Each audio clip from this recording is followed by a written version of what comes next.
yaa gooftaa anaan arraba koo iddoo kanatti eegi waan sirraa dhufe duwwaa dubbachuu akkan danda'u darbaa akkan dubbanne arraba koo eegi. Anaan na tiksi obboloota koo tiksi yaa gooftaa gurra dhaga'u akkuma amma obboleessi koo jedhe yaa gooftaa gurra dhaga'u qalbii dhaga'u nuu kenni yaa gooftaa. Sirraa dhaga'uu akka dandeenyu hafuura keetiin kontiroolii nu godhi. Neetwoorkiin kun kan kontiroolii ta'e haa ta'u yaa gooftaa. Haalleluuyaa gidduu keenyatti argame. Maqaa Yesuus Kiristoosiin Ameen. Ameen. Ameen. Maqaan gooftaa kan ulfaate haa ta'u. Sagalee Waaqayyoo sila obboleessi koo yeroo dubbatu baay'ee na dinqaa ture waa'ee Phaawulos akkam keessatti haala akkamii keessatti akka inni tajaajilaa ture dubbachaa ture. Anis har'aa amma gooftaan ayyaana sanaa baay'isetti naannoodhuma tajaajila Phaawulos fakkaatu kanan isinii dubbisuu fedha. Maqaa gooftaatiin nan dubbisaa sagalee Waaqayyoo har'aa dubbifannu hojii ergamootaa 15 darbee immoo 16 17 keessaas kan dubbisu hin jira. 15 boqonnaa 15 hojii ergamootaa lakkoofsa 35 fi 36 manan dubbisaa. Phaawulosiif Barnaabaas Anxookiyaa takka ta'an amantoota baay'ee wajjin dubbii gooftaa hin barsiisan hin lallabanis. Erga takka achi bubbulanii booddee Phaawulos Barnaabaasiin kottuu deebinee mandara dubbii gooftaa itti lallabne hundumaa dhaqnee akka amantoonni itti jiraatan jabaatanii jiraatan ilaallaa jedhe. Maqaan gooftaa kan ulfaate haa ta'u. Phaawulos Barnaabaasiin dubbata Anxooqaa jiru achi warra kanaan dura dubbii Waaqayyoo itti dubbanne warra lallabneef egaa asii kunoo Anxookaatti lallabnee dubbii Waaqayyoo barsiifnee deebinee immoo warra kanaan dura tajaajille sana obboloota kanaan dura waa'ee gooftaa dhugaa baaneef sana deebinee isaan iyyafanna isaan gaafanna akkaataa isaan itti jiranu amantii isaaniitti jabaatan immoo amantii isaanii akkam jira jireenyi isaanii akkam jira dhannee isaan laalla jedhe. Maal jedhaa lakkoofsa 36 kottu deebinee mandara dubbii gooftaa itti lallabne hundumaa jedha. Mandara itti lallabne hundumaa. Mandara amma ammaa keessa deeman hundumaa jechuudha. Hunduma isaanii dhaqna. Akka amantoonni jabaatanii jiraatan, akka isaan jabaatan, akka isaan dubbii fayyinaa lallabameef eegaa jiranu, akka isaan itti deddeebi'anu, feelooshipii isaan qabanu, jireenya isaan qabanu ilaalla jedhaan. Iddoo kana yeroo dubbisu waan xinnoo namatti dalgagalu yookaan immoo baay'ee sagalee Waaqayyoo keessaa hubannaan waan baay'een dubbiin Waaqayyoo dhoksaadha. Waan hubannaan namatti ulfaatu tokko maaltu jira. Barnaabaas isaa wajjin deemaa ture lafatti lallabne jedha. Lafatti lallabanii lafatti tajaajilanii obboloota gidduu deemaa turani. Isaa wajjin akka turedha. Asirratti kan arginu akkan dubbatutti dhannee warra lallabne sana ilaalla jedhaani garuu waan nama dhibu egaa amma wal qoccoluu waliigaluu dadhabu.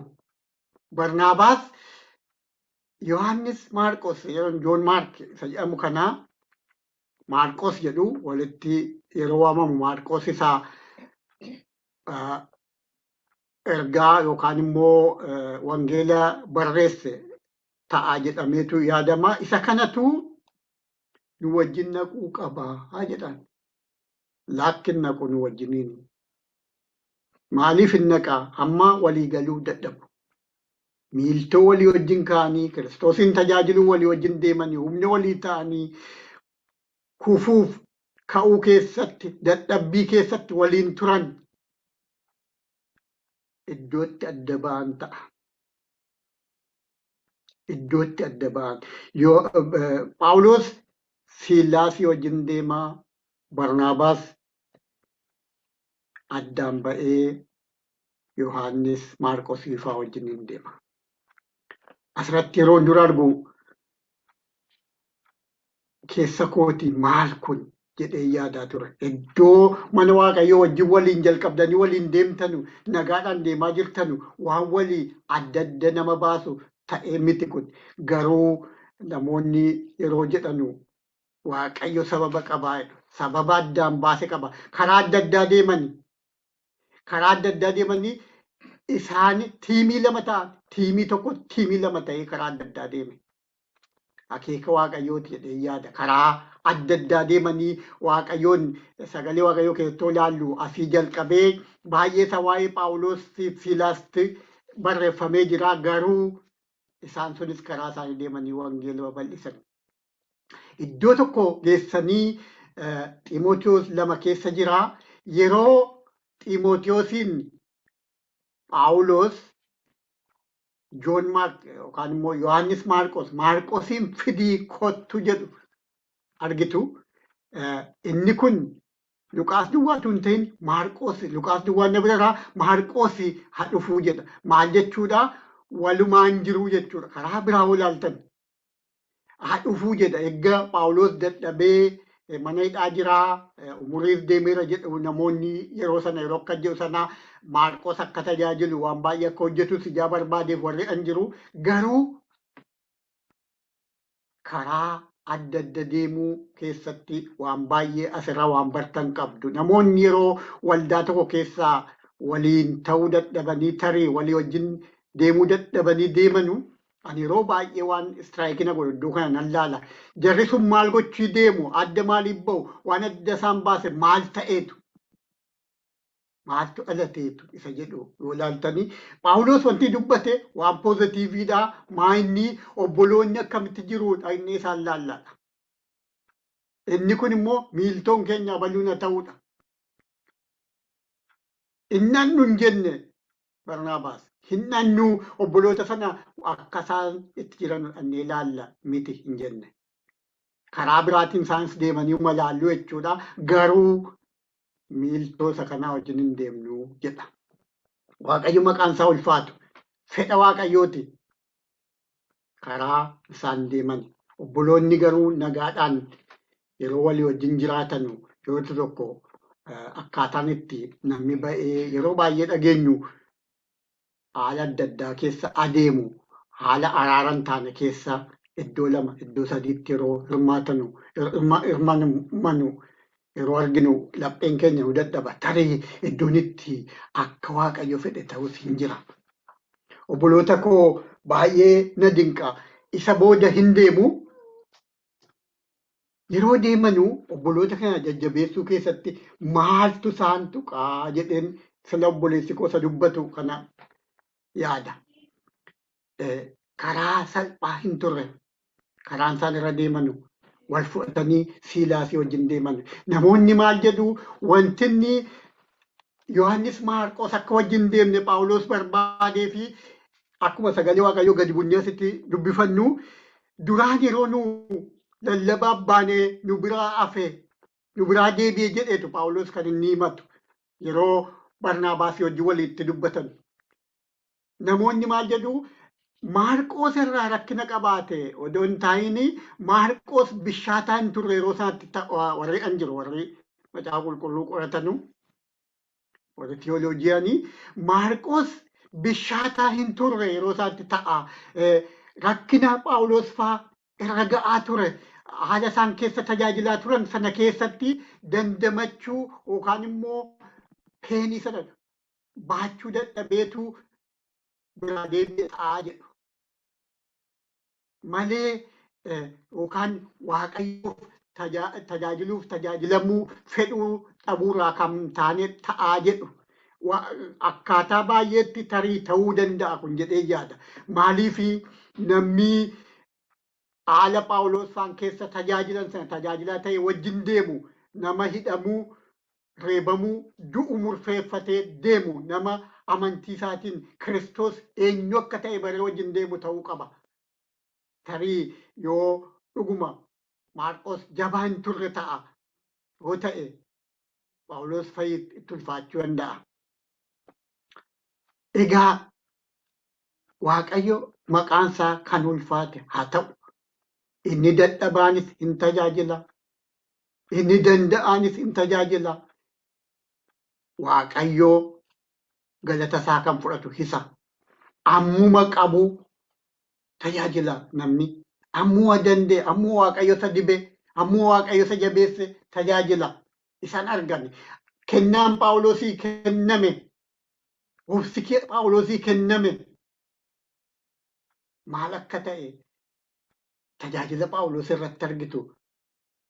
Erga gaafa Kiristoos isatti mul'ate, erga gaafa aduu Kiristoos argee, Phaawulos dudduubbeetti hin deebine, fooniif dhiigaan hin mari'anne jedha. Waaqayyo nu haa gargaaru obbolootaa, namoota jaboo Kiristoos wajjin deemuuf murteeffatanii haala kame keessattuu Kiristoos wajjin deemuu murteeffatan Waaqayyo nu haa godhu, nu haa gargaaru. Namoota fiigichoosaa fiigu, namoota dhugumaan Kiristoos eenyu akka ta'e baree wajjin deemu Waaqayyo nu haa godhu. Obboloota koo qoosaa miti amantii akka Phaawulos fa'aa qabaachuu yaadaan ture. Bara keenya kana keessa nuti anamma mana taa'ee iddoo ho'aa taa'een isinii wajjiniin dubbadha, sagalee Waaqayyoo walii wajjiniin dubbifanna. Isin iddoo ho'aa keessa teessu. Phaawulos fa'aan rakkina akkamii keessa guyyaa meeqa ganda tokko ganda biraa ga'uudhaaf guyyaa meeqa dhiphachaa warra deemedha. Akka kanatti wangeela tajaajilan. Nutis tajaajilaa ofiin jenna. Garuu Phaawulos fa'aan akkamitti adeemanii ganda tokko dhaquu irratti karaa irratti namni nama reebu, namni nama duukaa bu'u keessa, haala bishaan nama nyaachuu danda'u keessa deemanii tajaajilan. Maqaan Gooftaa kan ulfaate haa ta'u. Akka kanatti wangeela kana nuun ga'an. Har'a waa'ee seenaa Phaawulos yeroo dubbifnu kana hunda yaanna. Waaqayyoo galaatti fe'ee nuu kenne. Akka nus har'atti hin jiraannuuf. Maqaan Gooftaa kan ulfaate haa ta'u. Obboloota koo callimadheenii viizhuwalaayizii godhaa ture. Akkama nuti maal dubbanna inni maal dubbata. Gaaf tokko suma dhugaa fuula fuulatti wal arginu. Tarii isa yaadannu kana yaadanna ta'a. Akkaataatti ture kana yaadanna ta'a. Jireenya keenya yaadanna ta'a. Namicha tokkotu akkas jedha. Phaawulosiin gaafan arguu yeroo baay'ee illee fakkeenya kana isinii dubbadheera obboloota.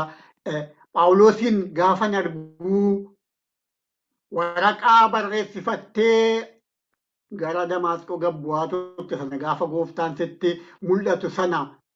Gaafa yaada kee Gooftaan geeddare, gaafa aduun sun si dhufe sana eessatti gattee? Achumatti gattee naatee dhiifte moo fudhattee deemte moo eessa jira waraqatatti yaadattaa jedheen gaafadha gaafa Phaawulos arguu jedhe. Gaafa Phaawulos hin arginu tarii nuti bara yuutuubii, bara feesbuukii, bara onlaayinii tajaajilanu keessa turre obboloota kanaan jajjabeessinaa turre jenna ta'a. Phaawulos faan garuu beelaan dheebuudhaan rakkachaa karaa adda addaa deemaa reebamaa obboloota jajjabeessuuf mana obbolootaa iddoo kana kan jennu hin jiru. Iddoo bulluu hin qabnu, akka keessan hoteela hin qabnu. Obboloonni nu simatanii abbaa fedhan nu simatee tarii nu wajjiniin galgala kadhachaa bulee ganama immoo tajaajilaaf baana jedha ta'a. Iddoo kana mana kana maatii koottan deebi'a warra jedhan hin turre. Phaawulos fa'aan na dinqana kennaa Kiristoosiif of kennani, aarsaa Kiristoosiif namoota of kennanidha. Amma keenyatti nutis Waaqayyo wajjin jiraanna. Maqaan isaa kan ulfaate haa ta'u. Teknooloojii kana akkaataa akkatti wal arginee waliin wal tajaajillu kana kan qopheesse Waaqayyo.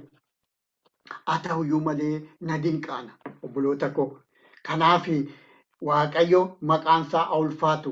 Bara kana waan ani yaadu keessaa tokko Phaawulos hunduma lafa mandaratti lallabne hunduma obbolootatti lallabne dhannee ilaalla waan jedhu qaba. Mandara dubbii gooftaa itti lallabame hundumaa dhaqnee jedha. Isatti lallabne hundumaa dhaqnee jedha. Tarii nuti dhaquu hin dandeenyu ta'a. Bara feesbuukii, bara onlaayinii, bara yuutiyuubii kana akkaataatti obbolootatti jajjabeessinu tarii akka biraa ta'uu danda'a. Garuu waan tokko waan an yaadu yeroo baay'ee nan yaada.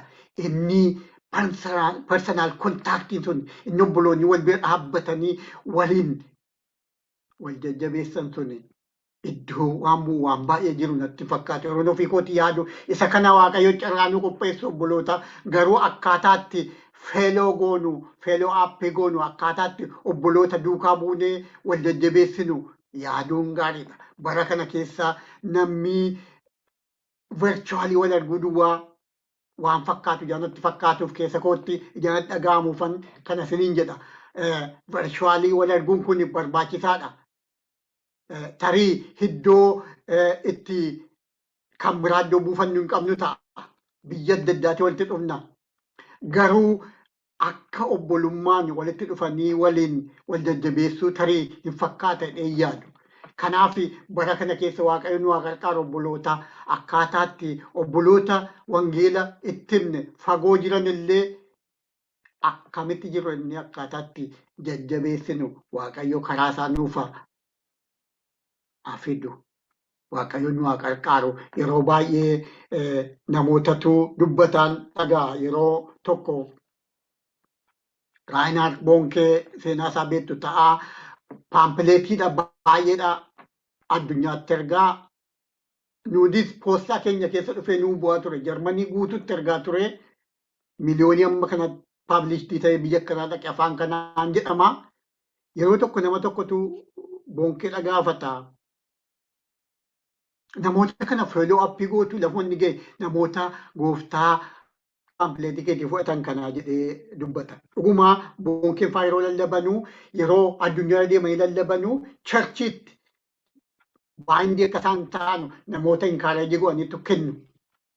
Garuu lafa namoota inkaareejii godhanii kennan sana bira warri hin geenye warri paampileetii sana dubbisanii normaali akka kontaaktii godhan akka waldaa naannoo isaanii kontaaktii godhanu irratti kaa'anii jiru. Paampileetii sana irratti hin barbaachisu jechuu miti. Garuu namoonni yeroo dubbatanu namoonni fuulduree ba'anii gooftaa fudhatu feeloo aappiin hin jiru jedhu. Duukaa bu'uun hin jiru warra jedhamtu jira. Warra waan akkanaa dubbatan. Kanaaf walitti qabaatti maanni obboloota jajjabeessuun barbaachisaa akka ta'e namoota dhalatanii Kiristoos keessatti eeguu Waaqayyoo akka isaanis waan isaan Waaqayyoo karaa isaanii fiduun nuti tajaajilamuu isaanis nu tajaajiluun nutis karaa isaanii tajaajilamuu nutis isaan jajjabeessuun barbaachisaa akka ta'een yaada. Keessa kootti bara kana maal fakkaata laata jedheen yaada. Kanaaf Waaqayyoo haala kana keessatti haala amma jiru keessatti nu haa gargaaru karaa nuuf banuu obboloota wajjin walitti hidhamneeru wajjin akka wal jajjabeessinu. Waaqayyo hafuura isaatiin iddoo hunda ga'uu waan danda'uuf haala nu jiru hundumaa keessatti iddoo hunda dhaqee Waaqayyo hafuuraan namoota jajjabeessuu danda'udha. Inni guddaan tokko Waaqayyoon dura jilbeenfachuudha. Waaqayyo nu haa gargaaru.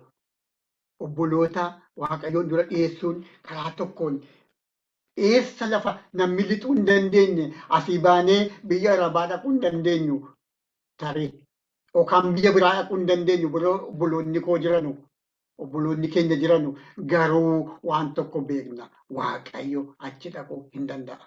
Yeroo tokko dhugaa ba'iisa nama tokkoon arge mana beektu ta'a macaafni illee barreeffameera. Afaan Amaaraatiinis argeera. Afaan biraatiinis dubartii Ester jedhamtu tokko Paakistaan keessatti Ani na bira dhufee namni dhugaa naa ba'uu hin danda'u ture jette. Sanyii Nabii Muhammadii nuti manni keenya hin eegamaa jette. Ani immoo naafadhee akka hin taane ta'eenii yeroo hunda lafa ciisutti namni na garagalchaa ture. Maal godha Kiristoosii? Wayyaa adii lafa namni galuu hin dandeenye lafa ciisutti wayyaa adii namni uffate dhufe. Ani Yeeshu'aa Mashiidhaa naan jedhee jette. Ani Yesuus Kiristoosii naan jedhee. Isa booddee fayyitee tajaajiltuu taatee Ingiliziitti galteellee baqattee duukaa bu'anii macaafa barreessite. Macaafa afaan adda addaatti hiikame. Baay'ee sin dinqaa. Seenaa guddaadha. Akkaataa namni na bira ga'uu hin dandeenye Kiristoos dhufee na dura dhaabbate. In eegamtii warra see kaanifu warra see hojjetu baay'ee jira. Namni giddiramee achi keessa lixe Kiristoos.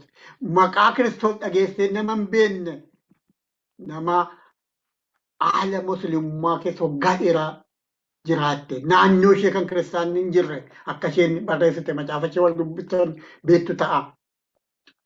Garuu Kiristoos hin naqe. Kiristoos akkanaati. Maqaan isaa baraama baroraa kan ulfaate haa ta'u. Egaa Phaawulosiif Siilaas faan walii wajjin deemanii Yohaannis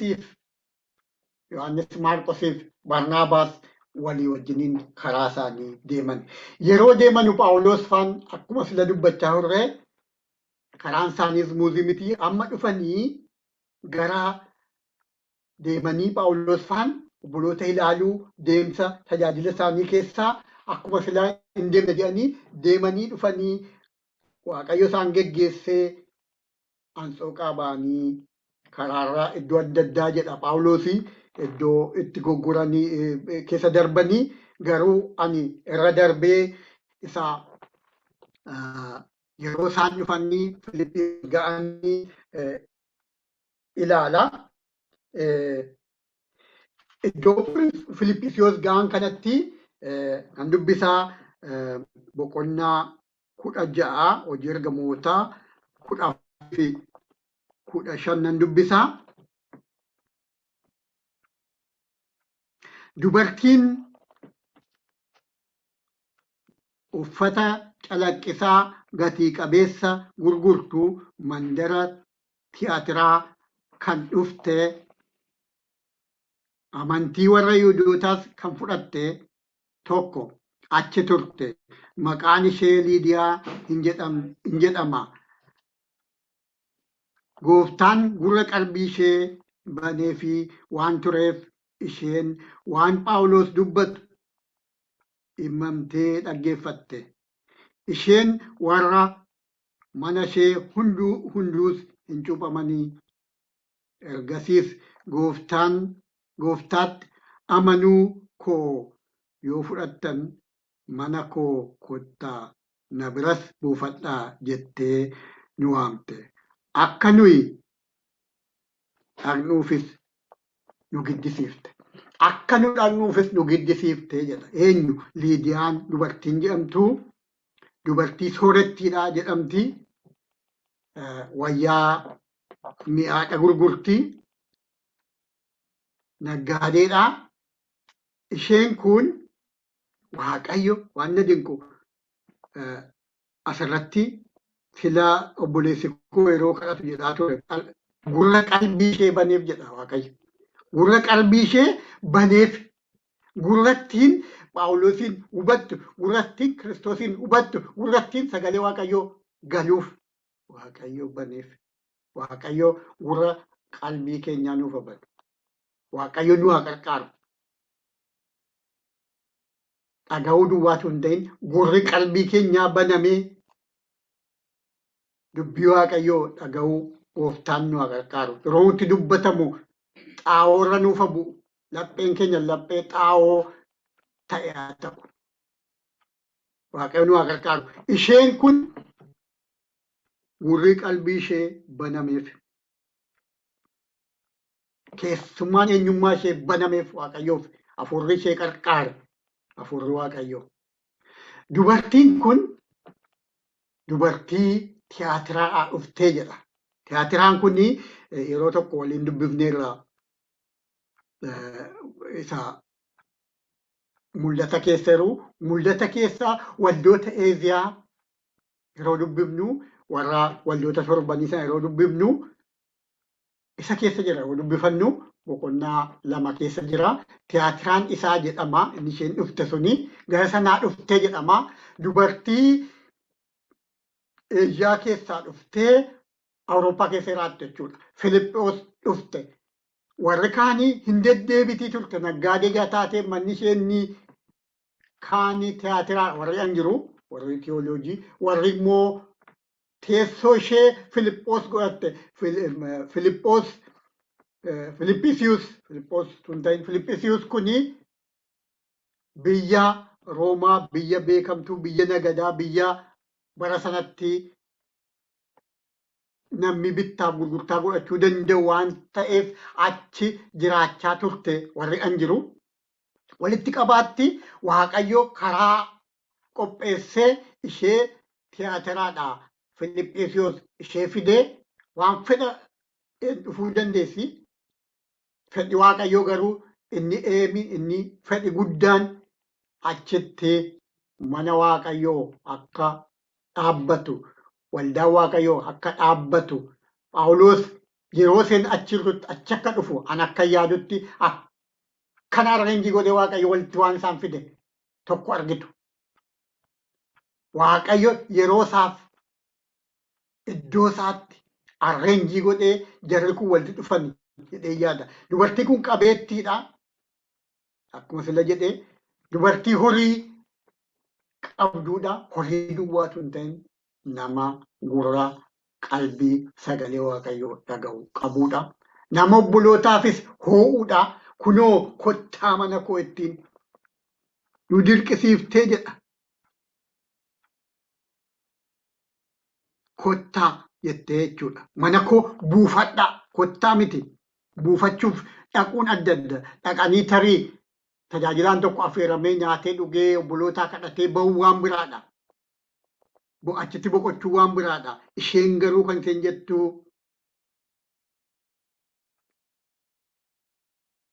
baay'ee nama dinqaa. Kottaa na bira buufadhaa. Kottaa na bira buufadhaa jechuun guyyoota ta'an bubbuluu jira jechuudha. Nama tokko immoo miti. Phaawulos Silaasifaa wajjin jira. Kottaa jetti. Maqaan gooftaa kan ulfaate haa ta'u. Nama obboloota tajaajiltoota simattuudha jechuudha. Hin simatte duwwaa miti. Mana seebantee manatti keessatti sagadanu goote. Namoonni yeroo dubbatanu waldaan jalqabaa tarii Awurooppaa keessatti mana Liidiyaatti baname isheetu kennee jedhu. Baayibilisteedii achitti baname warri jedhan jiru. Warri amantuu Awurooppaadhuma keessaa ishee jalqabaate Liidiyaa warri an jiru. Iddoon naannoo isaa sun akka Awurooppaatti jaalakkaamuuf jechuudha. Eeshiyaa keessa waldoonni torban sun jiru. Akka jedhanii yaadu namoonni. Maal jechuudha? Eebba isa Awurooppaa kana warri Awurooppaa yeroo dubbatu eebba karaa Liidiyaa karaa Awurooppaa dhufe jedhu. Waaqayyo maqaan isaa kan ulfaate haa ta'u. Kan mana isheef jireenya ishee Waaqayyoof kennite tajaajiltuu mana Waaqayyoo achitti Waaqayyo Phaawulos fa'ii walitti ishee fide. Nama qalbii Waaqayyoof qabu, nama gurra Waaqayyoof qabu, nama garaa Waaqayyoof qabutu achitti argamte. Mana ishee bantee manatti obboloonni keessatti waaqeffatan goote. Maqaan gooftaa kan ulfaate haa ta'u. Isa booddee dubartii kana duwwaa miti waan isin diqu dubartii biraa immoo itti kaasaa. Diinni immoo achumatti Waaqayyo tarii fedha gooftaati jedhee yaada. Xombooreen tokko immoo yeroo isaan gabbaanii lafa sagadaa faadha kan duukaa buutee Phaawulos fa'itti dubbatti hurte. Ishees immoo hin kaase Waaqayyo. Ishee lafa isaan itti tolee buufatanii taa'anu akka achi hin turre akka adeemanu akka iddoo biraatiis lubbuun fayyuun irra jiru. Mana hidhaa keessa lubbuu fayyuun irra jiru jira. Sagalee Waaqayyoo dhaga'uu kan qabutu jira. Faarfannaa kan dhaggeeffachuu qabutu jira.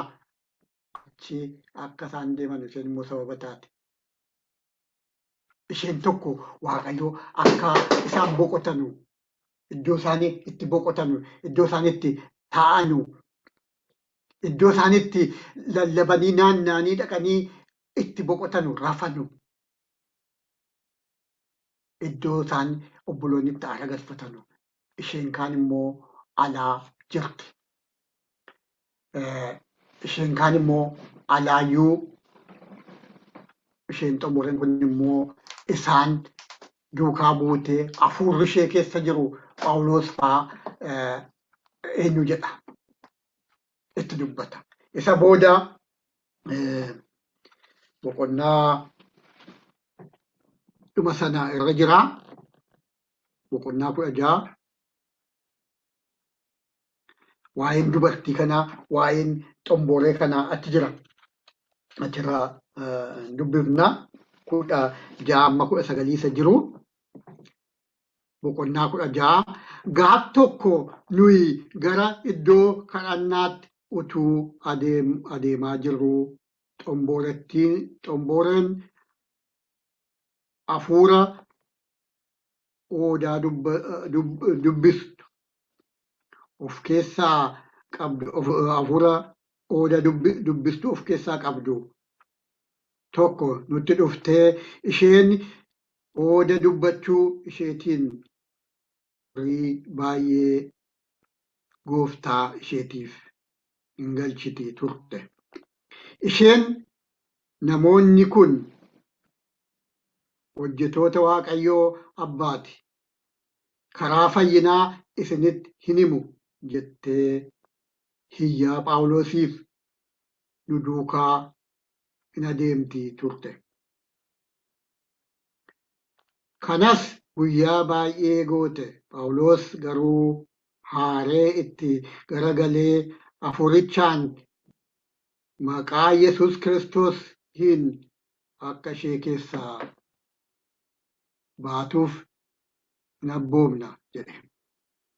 Hafuurichi achumaan ishee keessaa ba'e.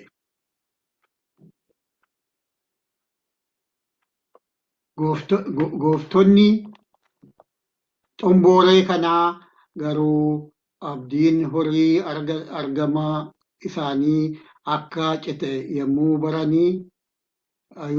baranitti Phaawulosiif Siilaasin qabanii daddarbachaa gara lafa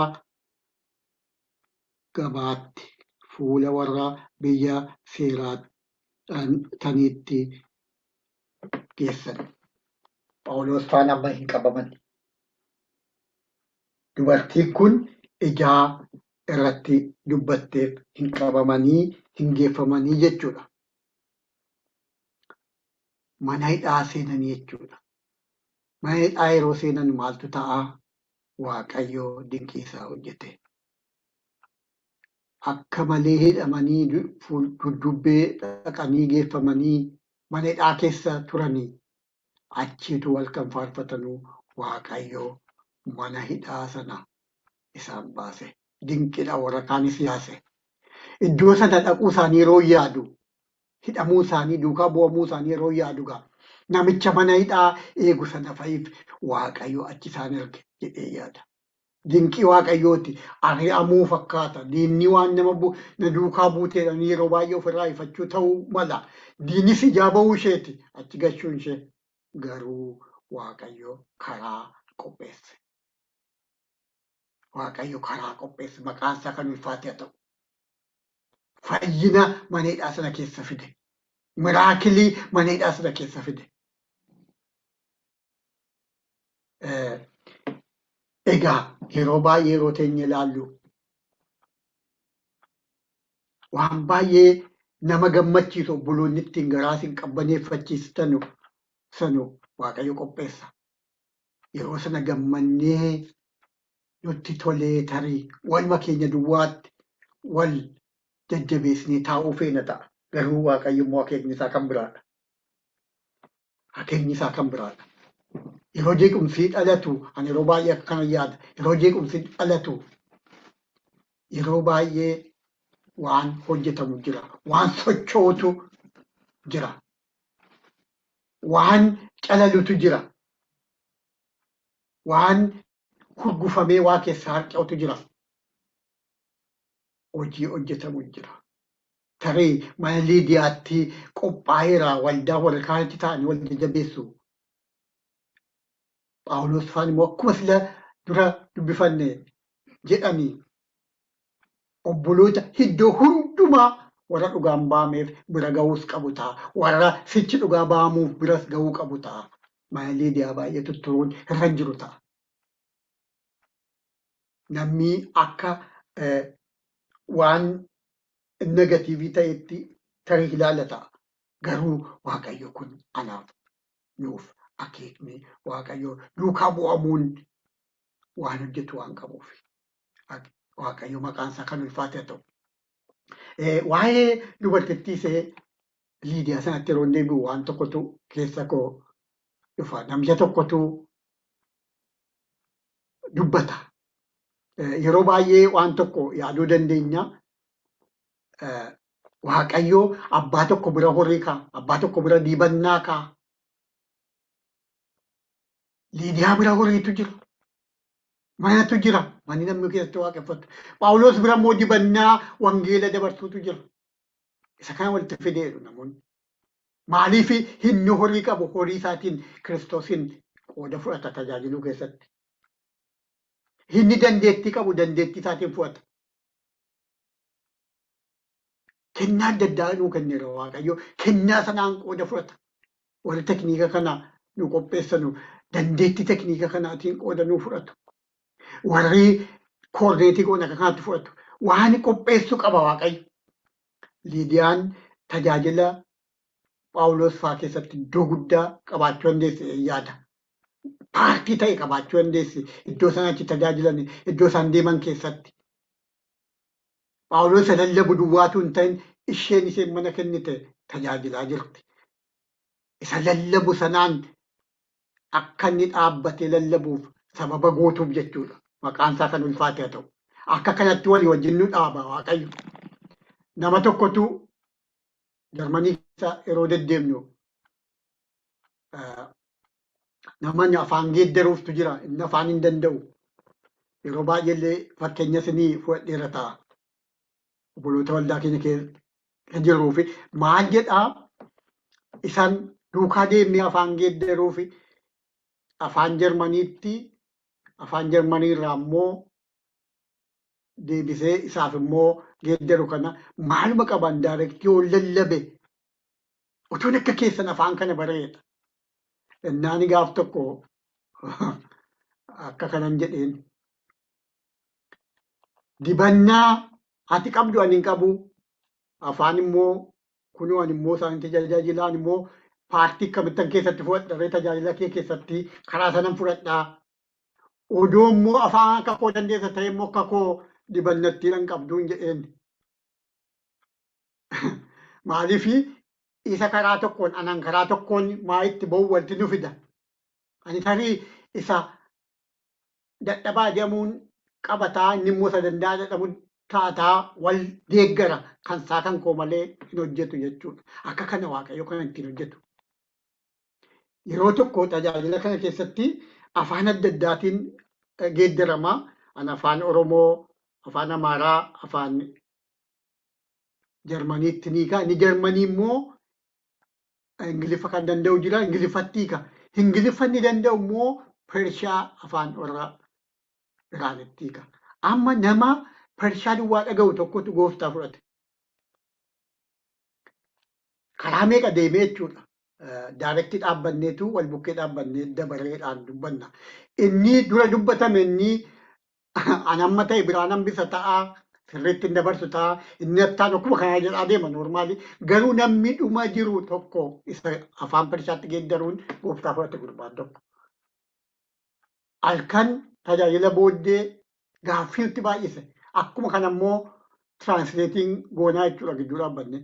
Anyway namni sun akkuma sanaan gooftaa fudhatee obboleessi bira inni tajaajilu sun yeroo nutti himu asitti baqatee dhufee ture gaafa gooftaan isa keessa lixu baqannaa isaa dirooppii godhee karaa lafa jalaatiin Iraaniin galee tajaajilaa lafa jalaa isa akkamii ta'e nuun jedhe namni kontaaktii isaa wajjin qabu. Lafa jala wangeela lallabuu jechuudha. Namni kun hin daaraktii dhagaye jechuudha sagalee Waaqayyoo garuu hafuura qulqulluutti isa tajaajilaa ture. Nuti hundumti keenya akkaataatti meeshaa taanetu jiraa jechuudha. Tajaajilli obboleessa koo biraa dhufe nuunis paartii keenya fudhannee isa kaan bira ga'e jechuudha. Liidiyaan tajaajila Phaawulos keessatti iddoo guddaa akka qabdu yaada. Yeroo tokko nama tokkotu dhugaa ba'an dhaga'ee namni sun biyya lafaarraa deemeera. Viidiyoon isaa illee onlaayiniin jiraata. Joon Paawul Jaaksan jedhama nama Ameerikaati. Yeroo tokko Awurooppaan deemee jedha. Awurooppaa deemee tajaajiluuf konferensiin deemee jedha. Konferensii deemee utuun tajaajiluu gaaf tokko ganama isaa tajaajilan qabaa konferensiidhaa dhukkuba du'uuf amma ga'u natti fakkaatutti na dhukkubee. Na dhukkubee jennaanii maali yaa Waaqayyo bor konferensii jira maalin godhadha hin bu'a Waaqayyotti bor hospitaala naqamoo yookaan galgala kan naqamoo tuusartii waan akkaata galgala yeroo sirra ciiseen eenyu jedhu baay'ee na dhukkubeedhe. Anos tajaajilaan ture maaliif kanatti fiddeedheetu dubbata anos tajaajila keetiif han baheedhe amma gooftaanii Waaqayyoo nama kanaani homaa tokko hin jenne duddubbee isaa bukkee isaa nama dhaabbatee karaa inni galees hin beeku nama dhaabbatee kadhatu nama dhaabbatu tokko nama gabaabaa tokko jedhee jaarsa gabaabaa bukkee koo jira maanni kun jedheen eenjilii ta'a yookaan ergamaa Waaqayyoo ta'a jedhee yaadee ani si kadhachuun dhufe naan jedhee hin kadhatee fi utuma inni arguu na gadhiisaa deemee spontaneously na gadhiisaa deemee booddee namicha nu biraa dhabee hin badee yeroo baay'ee illee waan namoonni argama yookaan immoo raa'iin argee yookaan immoo mul'atan natti mul'atee kana waan shakkii gochuun namarra jira. Garuu kan namicha kana sagalee Waaqayyoo anarra dubbisu wajjin ijaanaa deemee baay'ee manatti tole. Maal jedhaa biraa deema namichi. Eenjilii na ergitee na fayyiftee ergamaa na ergitee na fayyiftee Waaqayyoon jennaanii ergamaa miti naan jedhee. Jennaan seexanni na fayyisuu hin danda'u seexana ta'uu hin danda'u ergamaa malee ergamaa miti jedheetu Waaqayyo maalitti argiisa fuudhee deema na fuudhee deemeedha mul'ataan na fuudhee deemee mana tokko keessa mana godoo xinnoo tokko keessa dhageesse godoo baay'ee fokkisu tokko keessa dhageesse godoo sana keessa yeroo lixu nama jilbeenfatee akka isaa kaasee kadhatu tokkoon arge jaarsa gabaabaa dadhabaa isuma sila arge fakkaatutu kadhata jechuudha. Hin jilbeenfatee kadhataa ammatu kadhatu na dinqee maal jedhee kadhata namichi jaarsi anoosichi du'uu ga'eera wamu tokko tuati tuma waan tokko hin argii tuma waan tokko natti maa hin bahin yoon sirreetti viidicha yaadadha ta'e odoo anuu dadhabaadha waan tokko isuman kadhadhu kana illee argitaa gooftaa jedhee kadhatanni akkuma kompleenii wayii kadhata. Na waan sanaa galuu deen inna Waaqayyo natti dubbateedha. Akkaataa inni dubbateen bareeffadheera isa isin dubbisa. Akkan jedhaan akkannaan jedheedha. Much of what you do from this point on, I will credit to his account naan jedheedha. Waan ati sichi hojjettu baay'ee isaa kireditiin namicha kanaa godha yookaan immoo namicha kanaaf gonfoo ta'aaf jechuudha. much of what you do from this point on, I will credit to his account naan jedhe. Namicha kanaaf tajaajilatti tajaajiluu deemtu isatti hojjettu isatti dhamaatu isatti natu waaqayyoo natti maayii bahaa jettu sana namittiin jilbeenfattu jaarsi kun ani qopheesse akka isheen kadhattuuf jaarsa dadhabaa kana inni ka'ee olii gaddeemee wangeela lallabuu hin dandeenye kana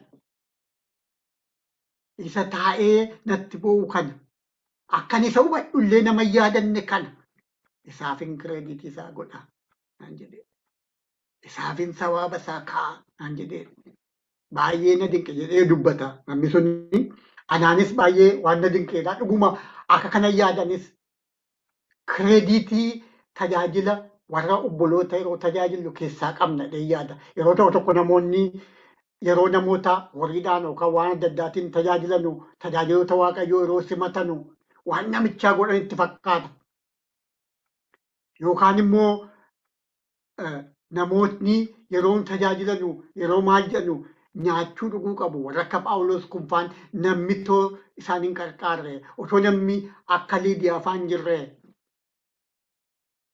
akkam tajaajilu laata nyaachuu qabu dhuguu qabu iddoo tokko gadi ciisuu qabu boqochuu qabu jarri kunoo hinuma deemu jireenya isaanii guutu kanaaf an akka yaadutti kireeditii tajaajila Phaawulos keessaa Liidiyaan amma ta'e qabdi. Akkatti yaadan keessumattuu naannoo sanatti wangeela darbu keessatti mana ishee bantee kennuuse obboloota koo kanaa wal jajjabeessina ani kana isiniin jedha yeroo tokko namoota ilaalina amma fakkeenyaaf yeroo tokko nan dhagaa horii nuu kaffalluufi nyaata jedhu paastarii yookaan immoo nama biraa jechuudha irra dubbatu horiin waaqayyoo kiisii waaqayyoo keessa bu'e yookaan borsaa waaqayyoo keessa bu'e tokko horiin qulqulluun sun kan koo miti. Waaqayyoon na biraa kurna isaa qaba. Waaqayyoon na biraa gatii dhibboon argadde 10 kan koo miti.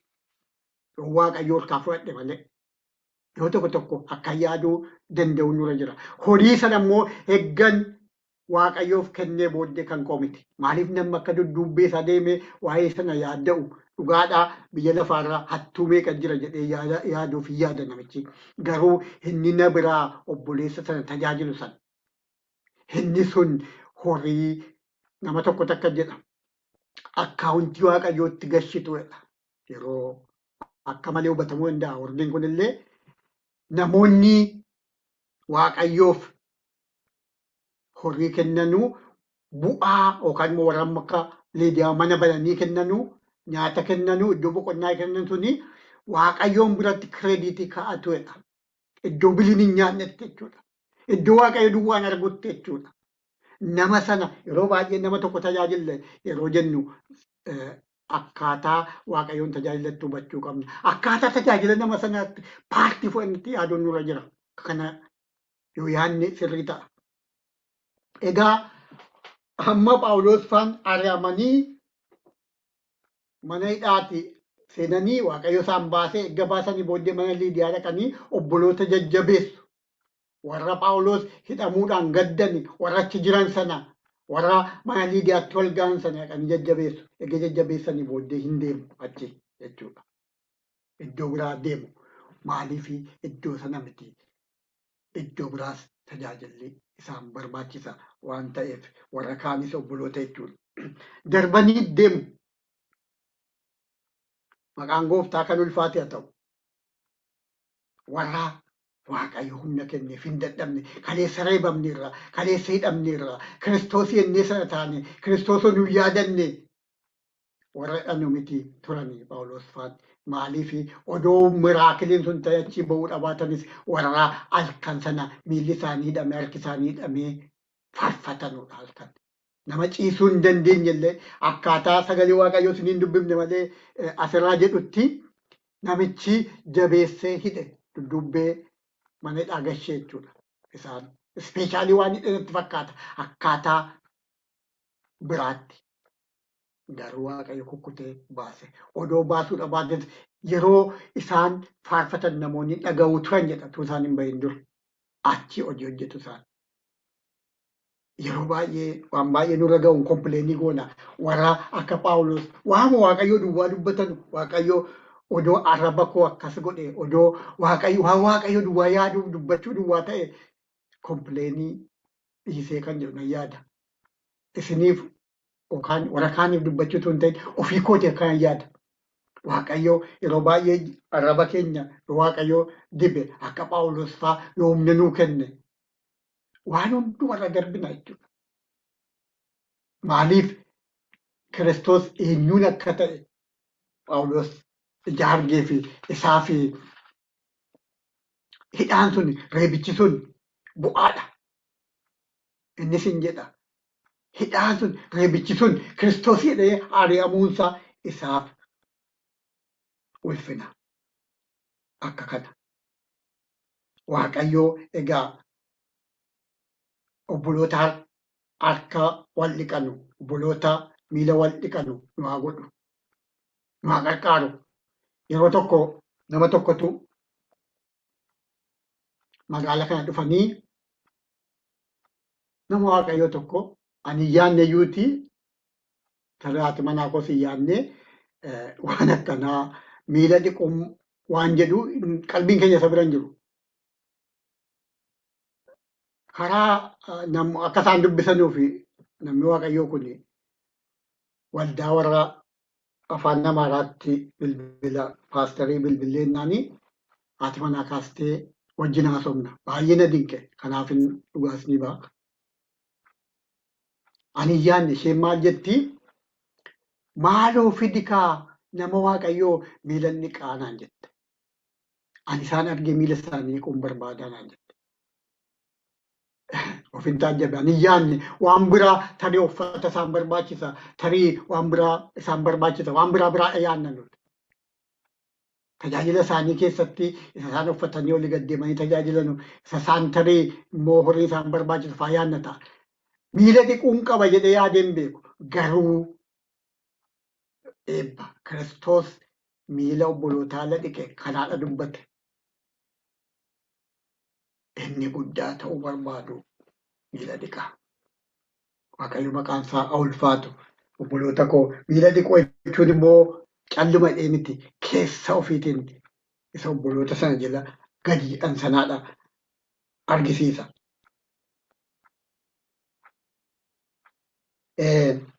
Tarii isa isaan mana hidhaatii ba'an kana gabaabaa dubbisee bira darbaa boqonnaa 16:25 dinqiidha waan ta'eef gara halkan walakkaatti Phaawulosiif Siilaasiin Waaqayyoon kadhatanii faarfatanii warri hidhaa immoo isaan hin dhaggeeffatu. Warri hidhaman immoo isaan hin dhaggeeffatu turanii dingatas hamma hundeen manichaa hidhaa raafamutti sochiin lafaa guddaan hin ta'e achumaan balballi mana hidhaa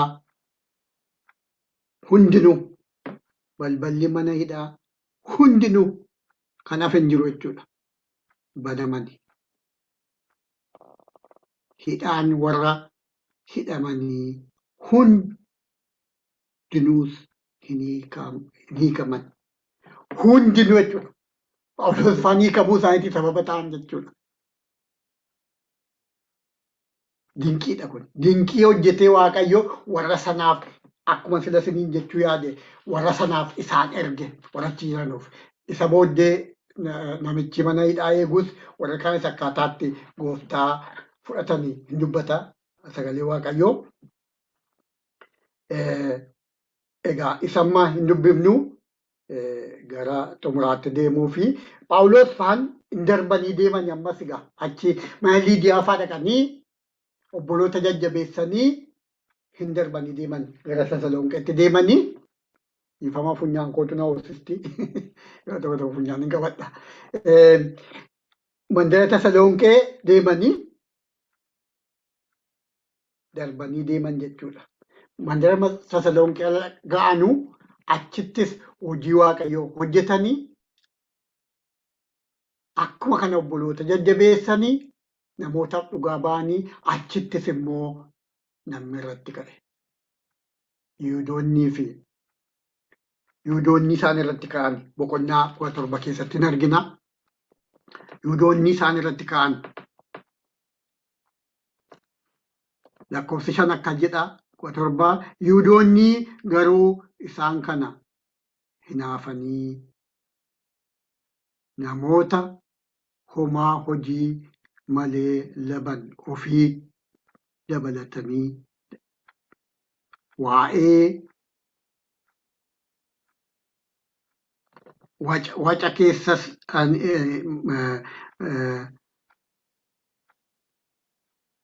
waca kaasanii mandaricha guutummaatti raasan. Phaawulosiif Siilaasiin tuuta jiranitti gadi baasuudhaaf mana namicha Yasoon jedhamu cabsan. Yasoon kana mana isaa cabsanii Phaawulos faa gadi baasanii Yosaan kanas mana warraa yakka namaa ilaalutti geessanii garuu maal argitu walumatti qabaatti iddoo kanattis taa'uu hin dandeenye dhugaa ba'anii eessa deemu gara Barayaatti immoo baqachuu irra ture. Barayaa dhaqaniis yeroo jedhanu namoota sagalee waaqayyoo yeroo jedhu namoota jiruu malee laban namoota jiruu dhaban miti namoota an akkanaa galutti hojii malee labuun kana fida. Namoota hamaa hojjetantu maayitti bahe. Isaan kunis warra silaa gooftaan isaanii dhufuu malu garuu warra ari'an keessa galanii wajjiniin ari'anii inaaffaatu kana fide. Achii barayaa sadaqanu warri barayaa hin simatanii achittis duukaa bu'anii jedha sagalee waaqayyoo. Dubbatu hin ari'amuu, hin lallabuu, hin barsiisuu, obboleessa jajjabeessuu hin ari'amu. Achi iddoo biraa waaqayyoo iddoo isaanitti tajaajilanu iddoon biraa akka jiru jechuudha. Iddoo tokko kan hin teenye ta'an jechuudha. Kana hunda keessa darbanii obboleessi koos akka jedhaa ture. Kana hunda keessa darbanii dhaabbatanii Phaawulos faan amantii koo eegeera. Fiigachoo koo fixeera jechuu isaanii na dinqa. Kana hunda keessa darbanii isa Barayaatti ta'e gabaamama dubbiseen bira darbaa boqonnaa 17 jalqabeessa jiru.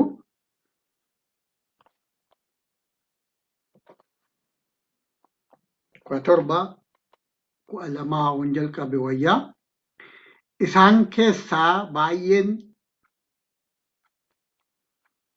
Giriikota keessaa dubartoonni beekamoonii fi dhiironni baay'een hin amanan.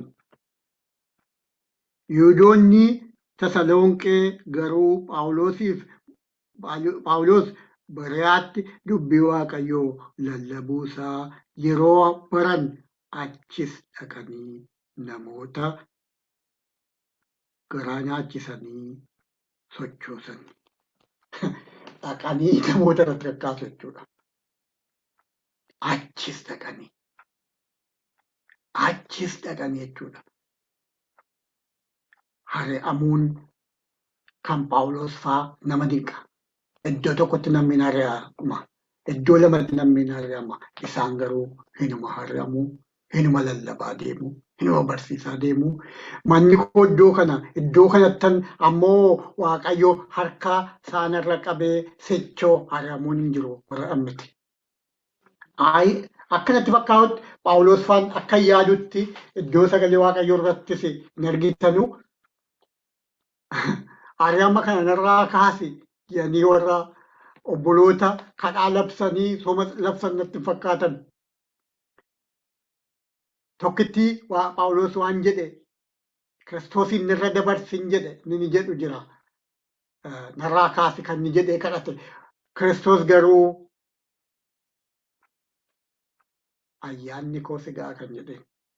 Inni dhukkubataa jedhu namoonni garuu isa kana isa Kiristoosiif reebaman. Phaawulos akkaataa warra seera Yihudii 39 kan reebaman 40 fa'aa isa tullakkaamiin fa'aa yeroo reebaman akka jirudha namoonni dubbatu. Yeroo reeban jechuudha. Alangaan yeroo itti murtaa'u seera qabaa 40 kan reebamantu jira 39 kan reebamantu jira. Phaawulos akka lakkoofni itti fayyadu namoonni garuu madaanii madaa isaaniillee yeroo itti fayyan jira yaadu. Maqaan gooftaa kan ulfaate haa ta'u keessi isaanii garuu naaraa ture. Iddoo tokko nullee macaafa qulqulluu dubbifanna yeroo tokko na dinqana. Qarqaarsa fuula qulqulluu macaafni hin jiru kaasetiitu jira miti viidiyootu jira miti. Phaawulosiin Waaqayyo akkuma kanaan fiidisa godha sagalee Waaqayyo akka yaadutti. Akkuma kanaan keessa darbee hojjeta. Haqa lallabaa oolee, bor lallabaa oolee, iftaan lallabaa oolee. Yeroo gadi taa'ee qophaa'u illee nama hin qabne. Yeroo gadi taa'ee dubbisu illee nama hin qabne. Nu amma sagalee Waaqayyoo dubbifachuuf kutaa tokko illee iddoo tokkotti ijoolleen keenya dubbifanna. Yeroo lallabnu yeroo teenyu akkaataatti goonu qabna. Phaawulos faan lafa gadi taa'an hin qaban. Garuu hojjetanii darban hojii Waaqayyoo baay'ee na dinqa. Dhumarratti gara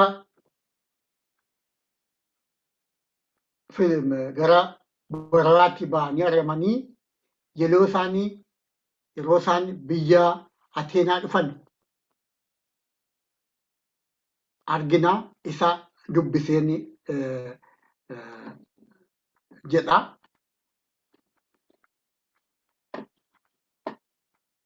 Ifamaa ibsaan ibsadha.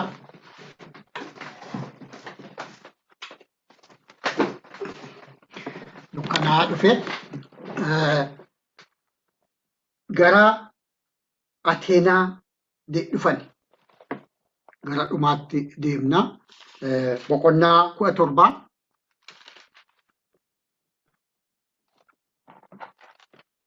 Digdamii sadii jalqabee isa jiru. Waa kanneen nu dubbisuu dandeessaa laata hubanatte itti ta'e. Nan dubbisa Obbo Nugusee. Haa ta'u ulfaadhu. 23 17 23 23 amma 28. Nan dubbisa maqaa gooftaa Yesuusiin akkas jedha. Utuun darbuu iddoo sagadaa keessanii baay'ee yommuu ani dhiyootti iddoo aarsaa Waaqayyo isa hin beekneef jedhamee irratti caafame tokko argeera. Egaa isa isin utuu hin beekin itti sagaddan kana isa isinittiin lallaba. Waaqayyo biyya lafaa kan isa keessa jirus hundumaa kan uume gooftaa waaqaa fi lafaati. Inni galma harki namaa ijaaretti hin galu. Ufii isaatii sanyii namaa hundumaaf jireenyaa fi qilleensa kan isaa barbaachisu hundumaas ni kenna. Kanaaf harki namaa kan isaaf hojjechuu danda'u wanti isaaf barbaachisu hin jiru. Sanyiin namaa hundinuu namicha tokkicha irraa argamanii irraa lafa hundumaarra akka jiraatan isaanittis daarii itti godhe. Kanas Waaqayyoon akka isaan barbaadaniif qaqqabatanii akka isa arganiif godhee ammallee Waaqayyo hundumaa keenyatti fagoo miti. Nuyi isatti ni jiraannaa, ni sochoonaa, ni argamnas kuma isin keessaa iyyuu warri walleen akkuma jedhan nu immoo sanyii isaati. Ameen. Eebbifamii sagalee Waaqayyoo kana isa silaa jennu wajjin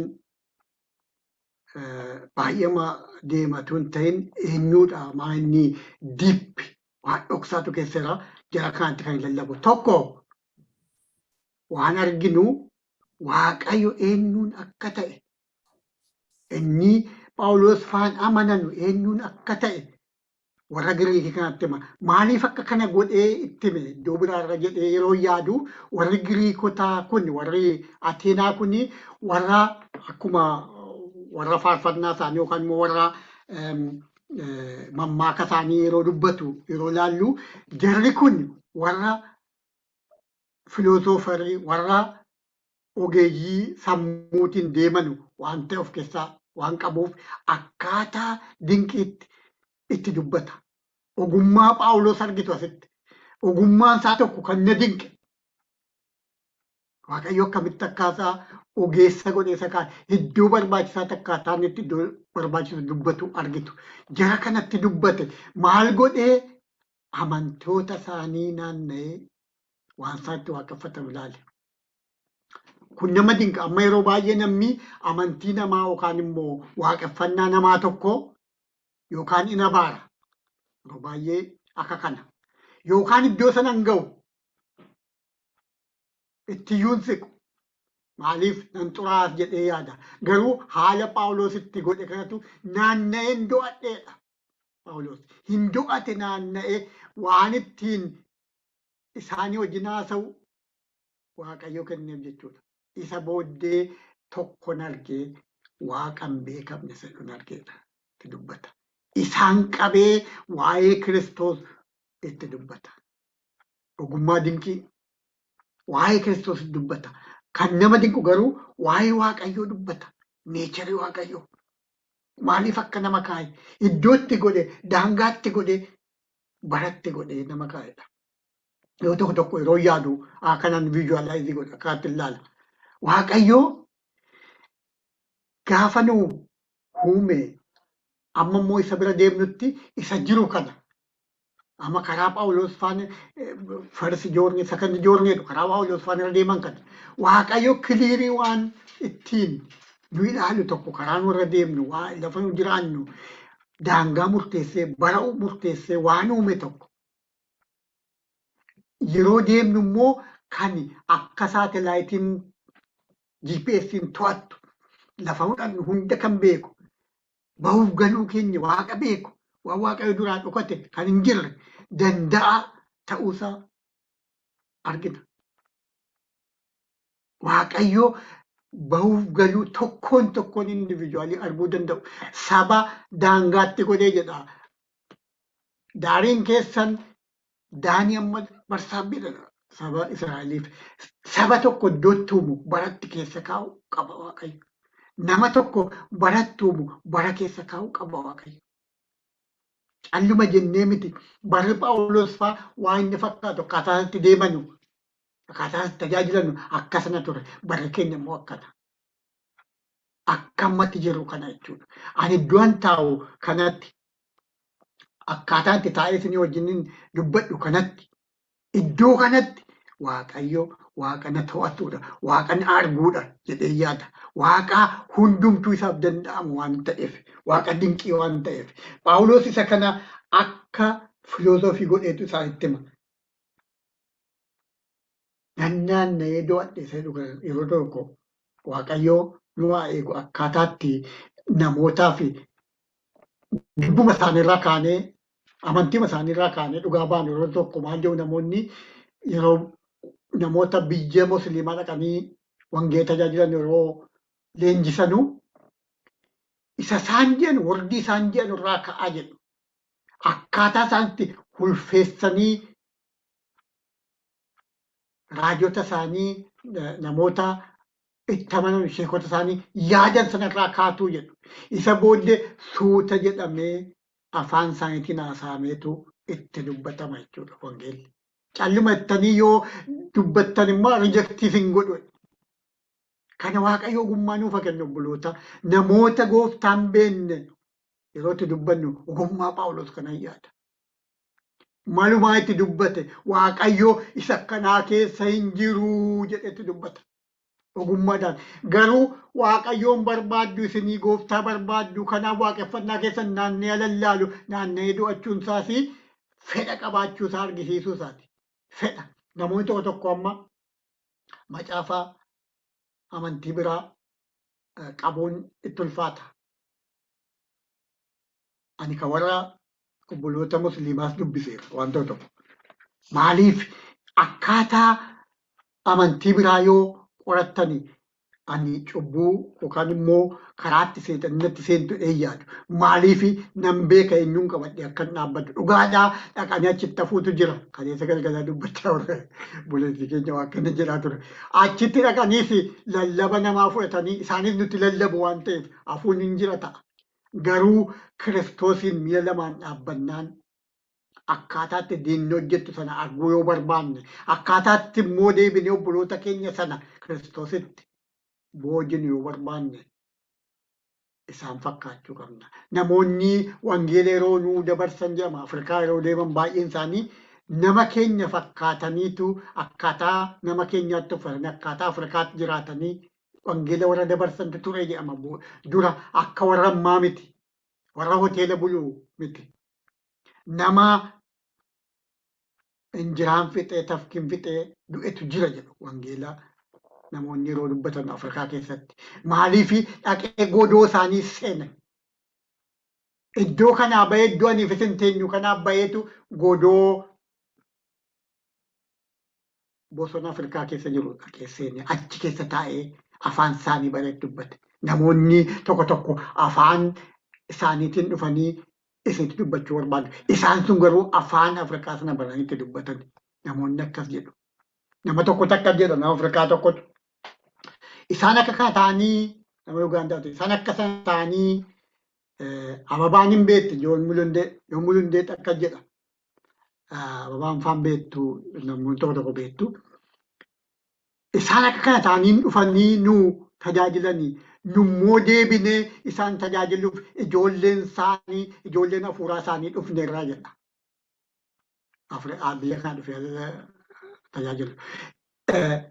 Maaliif kireeditii qabu abbootiin bara sana akka abbootii har'a dhaqanii lallabanu hin turre ta'a.